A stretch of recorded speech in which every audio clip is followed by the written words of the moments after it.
All right, guys, welcome back to another edition of Everything, Everywhere, All at Once. I'm your host, Stephen Edwards. And as we've been saying from the very beginning, one of the main purposes of this program is to, deal with an issue that everything, everywhere does seem to be happening all at once. It's stressing us all out.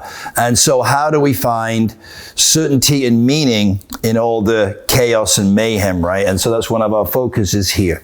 And we're seeing the world, people say the world's going to hell in a handbasket, and there's, 32 wars going on right now. And so, Stephen, you talking about all these principles, but how does that help me when this war is going on? And I've got people over there that I love, and I'm seeing them being slaughtered, or, my country's being attacked, and all these things. And how do all these principles work? Well, these principles are more important now than ever before. So when we see this war going on between Hamas and Israel, and we realize that these people are pawns in a bigger game of chess, right? And the countries that are really controlling these issues, ultimately come to the United States, China, Russia. It comes down to, Iraq and Iran, Iran and Iraq and Jordan and Saudi Arabia and Syria and all these other countries and these other organizations, Hezbollah and others, right? So how do we make sense of all this, and how do we resolve all these issues? So in the Shaolin monasteries, the Shaolin monks say that, and we'll talk about Shaolin teachings in a minute, but one of the things they say is that discipline is destiny. And let's be honest, we live in a pretty undisciplined society, right? I mean, look around. People are going crazy, doing whatever they want, and gluttony is prevalent. All kinds of virtues are being exploited, and people are being exploited. People are not happy. Their health is bad. I mean, you name it. We've got a problem with it, right? And that's all because of discipline. I studied martial arts for a long time, and I studied under a 9th degree black belt. His name is Young Ho Jun, and I studied Taekwondo. And any of you know anything about martial arts, you know that, when you take a belt, when you take a test, you have to wait that number of years between each belt. So between 1st degree, 2nd degree is 2 years. Between 8th degree and 9th degree, it's 9 years. And so he was a 9th degree black belt until he was 180. I'm kidding, but he started studying Taekwondo in Korea as a young boy, and he came over to the United States and founded the American Taekwondo Union, Young Ho Jun. All right, and he used to walk around the dojang as we'd be practicing our forms or sparring, whatever we were doing. And as he was walking around, he would be watching, then he would slap his key and he would go, "Discipline! Discipline is path to freedom." It's about my best Korean accent. Anyway, that confused me because growing up as a young kid in England, in the UK, discipline is something you got when you did something wrong, or so I heard. Anyway, and then you got sent to the headmaster and you got some martial punishment, smack across the bottom with a cane. And it hurt. So I'm told. Anyway, so I went to the office of Young Ho Jun, and I knocked on the door, and he said, "Yes, grasshopper." No, he didn't say that. He said, "Yes, Stephen, come in." So I went to his office and I asked him the question. I said, "Young Ho, you talk about, discipline is the path to freedom. And I'm not sure I understand what that really means." And he said something really profound that I've never forgotten it. And he said well, the more disciplined you are in the daily practice of the art, the more the art just becomes an extension of you. And then you're free. And it's so true. What he meant was the more disciplined you are in a particular area of your life, whether it's martial arts, finances, relationships, whatever it is, you're going to be more in control of it, and it's going to become like second nature, automatic. You don't have to think about it, right?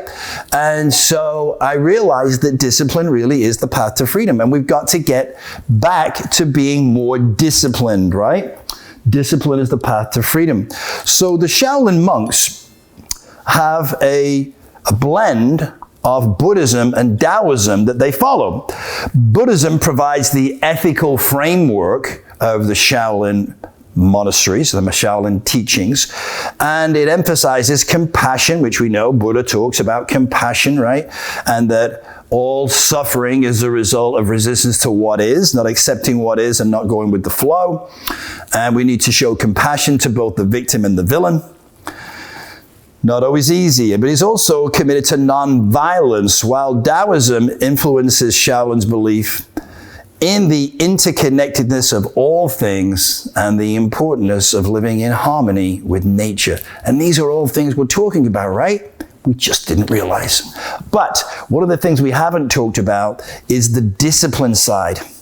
So the blend of Buddhism and Taoism provides an holistic approach to Shaolin monks' training, both physical and spiritual. So they really go through rigorous physical training in the martial arts, right? Where they create tremendous resistance, so they build muscles and they build bones and strength and confidence in their ability to defend themselves if they are under attack, protect their families. You know, and I was studying Taekwondo. Every few months we would do some training where we would train like for 3 days at a time. And in fact, one night we would train the whole night, literally, nonstop. And then in the morning, we would go on our run. We'd go on a run, a 5-mile run. And our instructor, my instructor, was a 4th degree black belt. His name was Mr. Eric Diaz, and he was the head of the SWAT team for the Tampa Bay Police Department. Super guy, incredible instructor, super disciplined and focused. And when we would go on this run on the Saturday morning, having trained all night, Friday night, he would run in his bare feet. Such a show off, right? No, he wasn't doing it to show off. He was doing it because it builds the strength in the bones. And the bones in his feet were like bricks. So, you know, they have a philosophy in the Shaolin teachings and the Shaolin monasteries and the Shaolin training, no pain, no gain. Whereas in society, we kind of have the philosophy, no pain, no pain. But we don't realize that the pain is a pathway to strength. Pain is the pathway to enlightenment. And what we need is a spectrum of experiences. So what does that mean? Well, you know, and I'm going to get into some of the works of Khalil Gibran, the Lebanese poet, where he talks about, you know, you've got to have a spectrum, you've got to have a contrast of experiences. To the extent that you can feel pain is to the extent that you can feel joy. To the extreme you go to, you can go to the other extreme. And so the further you go in either direction, the more you have the ability to be able to use the resources necessary in any given situation and handle the given situation and get through it, right? Get to the other side. I know. So Taoism's principles of yin and yang, wu wei, and the Tao itself are woven into Shaolin practices. Yin and yang represent the complementary forces of the universe, which are essential for balance and harmony. Wu wei, meaning effortless action, encourages spontaneous and natural action that aligns with the Tao. The Tao itself is seen as the underlying principle of the universe, which can be accessed through meditation and inner observation. So we need an outward expression in the physical world, and we need to go inward in the spiritual world, and we need a balance of the two to be effective in the physical realm, in the physical realm in which we exist. So I hope that brings some understanding of where we're going with this. I want you to understand that what we're talking about here when we're getting into the heart and intuition, as we will see that the monks do, is not weakness. It is incredible strength. There is nothing more powerful. And it is weak people that want to say it's weak. Oh, feelings are wishy-washy. Feelings are weak because they're afraid of feelings. These are not powerful people. These are weak people, and they want you to stay weak. I want you to be strong and empowered, and your feelings will give you that. Your heart and intuition are the key to your enlightenment, your happiness, your joy, and your future. So, I hope that's been helpful. I look forward to seeing you in the next episode. In the meantime, sapere ord, dare to be wise.